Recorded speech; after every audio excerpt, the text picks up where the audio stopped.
हरे कृष्णा। श्रीमद् भगवत गीता के स्वाध्याय के द्वारा हम सब लोग अपने अंदर अनेक प्रकार के दिव्य भावों को जागृत होते हुए देख पाएंगे, समझ पाएंगे। लेकिन कोई भी साधना हो, उसे हमें बड़े धैर्य के साथ संपन्न करना पड़ता है। इसलिए सभी से मेरा आग्रह है कि नित्य हमें इस ज्ञान को प्राप्त करने के लिए चिंतन करना चाहिए।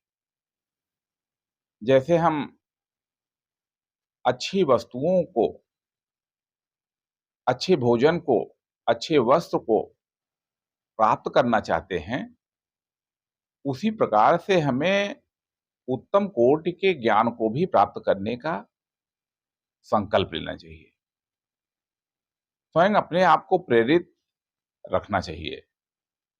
इसीलिए श्रीमद् भगवत गीता के शब्द शब्द में जो प्रेरणा है, उस प्रेरणा से अपना जीवन सजाने के लिए, संवारने के लिए नित्य गीता स्वाध्याय का संकल्प लेना ही चाहिए। और अपनी जो नई पीढ़ी है, जो कि इस राष्ट्र का निर्माण करने वाली है, उसके अंदर भी महान चरित्र के बीज का रोपण करने के लिए उन्हें भी हमें इस श्रीमद् भगवत गीता के महत्व को बताना चाहिए। इसीलिए गीता जयंती आयोजन समिति संपूर्ण देश में, गांव में, विद्यालय में, मंदिर में, हर जगह गीता जयंती का कार्यक्रम करने के लिए आग्रह कर रही है। इस वर्ष गीता जयंती 11 दिसंबर सन 2024 दिन बुधवार को आ रही है। आप सब भी प्रयास कीजिए, हम सब लोग मिल करके यह प्रयास किया जाए कि गांव-गांव में यह गीता जयंती मनाई जाए।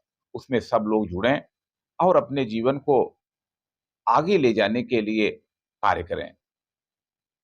बंधुओं, आज हम गीता शब्द शब्द प्रेरणा के अंतर्गत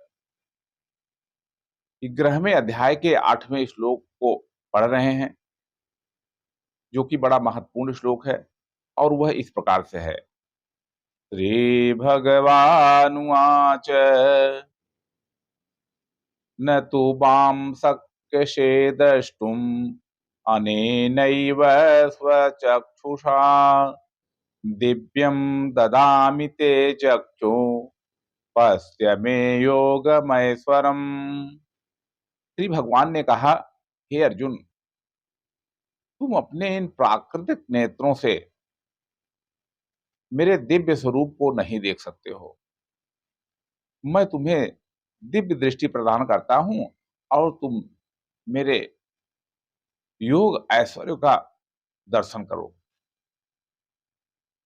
बंधुओं,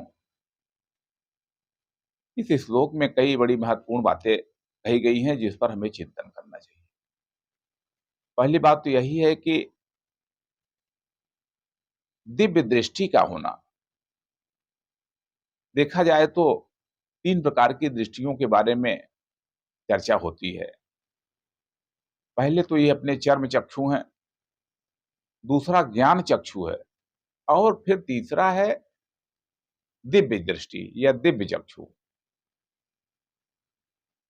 इतनी बात तो साधारण पढ़ा लिखा व्यक्ति भी जानता है कि ये जो हमारी साधारण आंखें हैं, बहुत सी साधारण वस्तुओं को ही देख पाती हैं। वस्त्र कैसा है, किसी व्यक्ति का रूप कैसा है, रंग कैसा है, बस इतना ही इन आंखों से हम लोग देख पाते हैं। लेकिन गहराई में जाना हो तो नहीं देख पाते हैं। अगर किसी व्यक्ति को चोट लग गई है, तो हम अपनी आंखों से कहाँ देख पाते हैं? हृदय का ऑपरेशन होता है, तो डॉक्टर पता लगाते हैं कि ब्लॉकेज कहाँ पर है। तो उसके लिए एंजियोग्राफी की जाती है। कैमरे को अंदर भेजा जाता है, वो कैमरा जाकर के देखता है कि कहाँ पर समस्या है। तो अनेक ऐसी चीजें हैं जो अंदर हैं, जो दूर हैं, उनको हम इन अपने चक्षुओं से नहीं देख पाते हैं। हम सब लोग जब रामायण पढ़ते हैं तो उसमें वर्णन आता है कि संपाति 100 योजन दूर लंका में बैठी हुई सीता को वो अपनी आंखों से देख ले रहा था। इसीलिए इसे गिद्ध दृष्टि कहा जाता है कि सबसे ज्यादा चर्म चक्षुओं से कौन देख सकता है, कौन प्राणी? तो मनुष्य नहीं वो है गीध। गीध 100 योजन तक देख सकता है। तो इसलिए हम सब लोग जो अच्छी चीजों को, अच्छी बातों को देखना चाह रहे हैं, तो केवल चर्म चक्षुओं से नहीं, तो हमें ऊपर के जो 2 चक्षु हैं, उनके विकास के बारे में सोचना चाहिए। ज्ञान चक्षु, अगर इसका जागरण हो जाए तब भी हमारे जीवन में बड़ा अच्छा सकारात्मक परिवर्तन हो सकता है। ज्ञान चक्षु यानी क्या? विचार विनिमय की दृष्टि। आप देखिए कि हम सब लोग अपने जीवन में सुख, सफलता, शांति चाह रहे हैं, लेकिन इतनी प्रकार के बाह्य वातावरण में घिरे रहते हैं कि हम यह निर्णय ही नहीं कर पाते कि क्या करना चाहिए, क्या नहीं करना चाहिए। जहाँ देखिए वहीं लोग बैठ कर के बातें कर रहे हैं। हम एक-दूसरे को देखते रहते हैं, एक-दूसरे से बात करते रहते हैं और परिणाम ये होता है कि अपनी उन्नति के लिए जो हमें कर्म करना चाहिए, उधर से दृष्टि हट जानी चाहिए। तो ये है विवेक विचार की दृष्टि है। जब हम विचार करते हैं कि हम दिन भर में जो काम किए हैं, उसका परिणाम क्या होगा? उससे हमें क्या लाभ हुआ? उससे हमें क्या हानि हुई? तो जब ज्ञान विचार की दृष्टि आती है, तब भी व्यक्ति के जीवन में अनेक प्रकार की विकास के रास्ते खुलते हैं। लेकिन जो ईश्वरीय दर्शन है, वो तो विवेक विचार के आगे जाकर के दिव्य दृष्टि से होता है। बड़े महान दार्शनिक हुए हैं डॉक्टर राधाकृष्णन। वे जो ये दिव्य दर्शन भगवान का होता है, उस पर टिप्पणी करते कहते हैं कि ये कोई कपोल कल्पित बात नहीं है। आध्यात्मिक जगत में अनेक प्रकार के दर्शन होते हैं, यह प्रामाणिक बात है।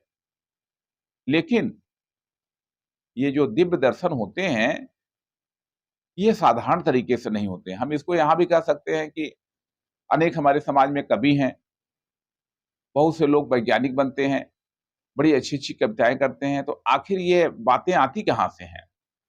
तो ये सब बातें, जितना ज्ञान है वो सब हमारे मन में ही है, लेकिन जब वो हमारा मन निर्मल होता है, तब हम वो अपने आप आता है। तो ज्ञान कहीं बाहर नहीं है, ज्ञान हमारे अंदर ही समाया हुआ है।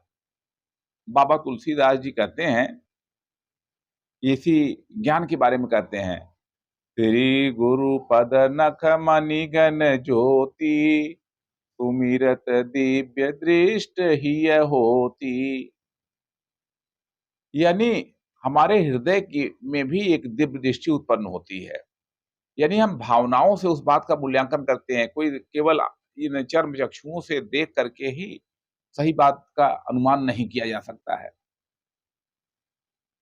तो ये जो भावनात्मक दृष्टि है, इसका विकास भी हमारे जीवन में बड़ा महत्वपूर्ण स्थान रखता है।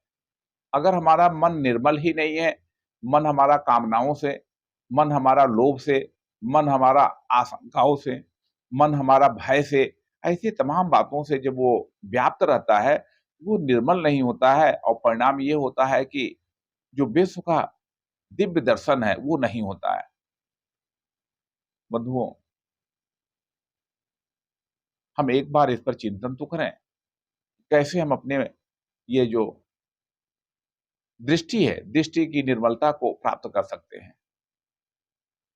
अगर आँखों में ही विकार है, दर्शन में ही विकार है, तो हम इस विश्व को कैसे समझ पाएँगे? इसलिए जीवन जीने के प्रति सही दृष्टिकोण रखना, विकसित करना, राष्ट्र की समुन्नति के लिए बहुत ही आवश्यक है। इसलिए प्रत्येक गीता प्रेमी को चाहिए कि जो श्रीमद् भगवत गीता में जीवन जीने की प्रेरणा है, जो दिव्य दृष्टि जागृत करने की बात भगवान ने कहा है कि भगवान तो मनुष्य का जन्म दे करके हमारे अंदर एक प्रकार की दृष्टि देने का प्रयास किए ही हैं। लेकिन हमारे अंदर अर्जुन की जिज्ञासा भी तो होनी चाहिए, अन्यथा क्या होगा? कोई बात सुनी जाएगी तो ऐसे होगा कि जैसे अंधा कोई है और अंधे के सामने कोई व्यक्ति दर्पण को बड़ा पोंछ करके रख देता है, लेकिन क्या अंधा वो उसको देख पाएगा? तो केवल साफ दर्पण का होना ही पर्याप्त नहीं है, बात यह है कि उसके पास दृष्टि है क्या? इसलिए बंधुओं, हम अपने अंदर ये जो 3 प्रकार की दृष्टियाँ हैं, प्रथम दृष्टि तो हमको मिली हुई है, इसका सदुपयोग करें, इसको विकसित करें और अपने जीवन को दिव्य और धन्य बनावें। इतनी बात कह कर के मैं अपनी बात पूरी करता हूँ। जय श्री कृष्ण।